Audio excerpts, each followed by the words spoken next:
do something about it. We had the IEBC themselves pronouncing themselves about what would be voter bribery or not. Two of them, Alutalala, but more at this point, Commissioner Anderito said, well, not some are handout, some is not bribery. Yep. What's the threshold for you to say, okay, well, if it's water tanks, it's bribery. If it's just cooking gas, then it's not. How do you do that?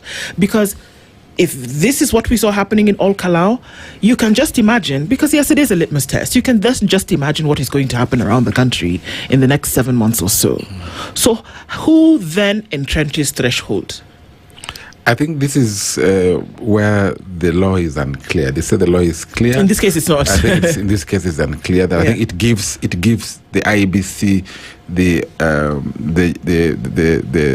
the power to postpone an election when, of course, certain criteria are met, and of course, at a personal level, if the Bill of Rights contain what you'd call a very robust rights for us to enjoy, and the right to vote is one of them. Political participation is one of them. I don't think, from where I sit, a life is worth losing in an election. Sure. So even to speak on a threshold of what amount of bribery would you call, therefore, this is too bad, or violence or disruption, I think it's like I said before the break, it's a discussion that we need to have.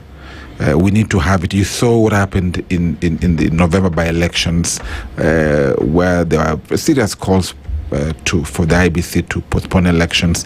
Ol Kalou was almost being postponed, but there was pressure all over the place.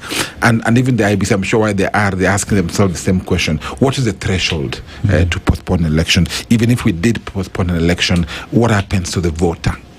What happens to the voter? So, sorry. Sure.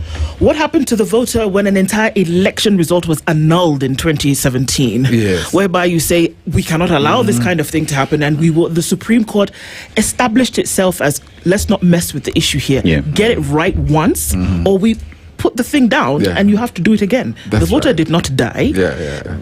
Granted, not as many people went to vote in the second round as they did in the first.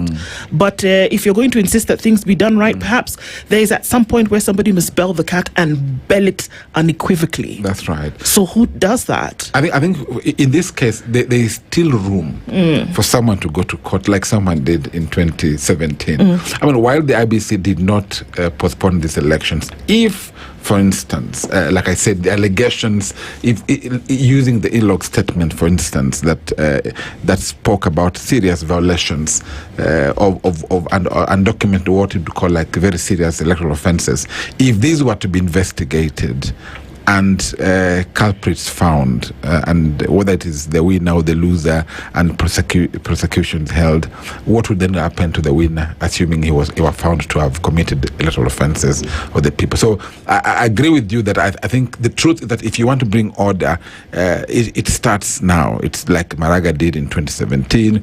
Will there be someone bold enough in Ol Kalou or in other Kenyan to go to court and say, because a number of observation reports, including IBC's own admission, that the pre-election environment was visibly compromised? What does it mean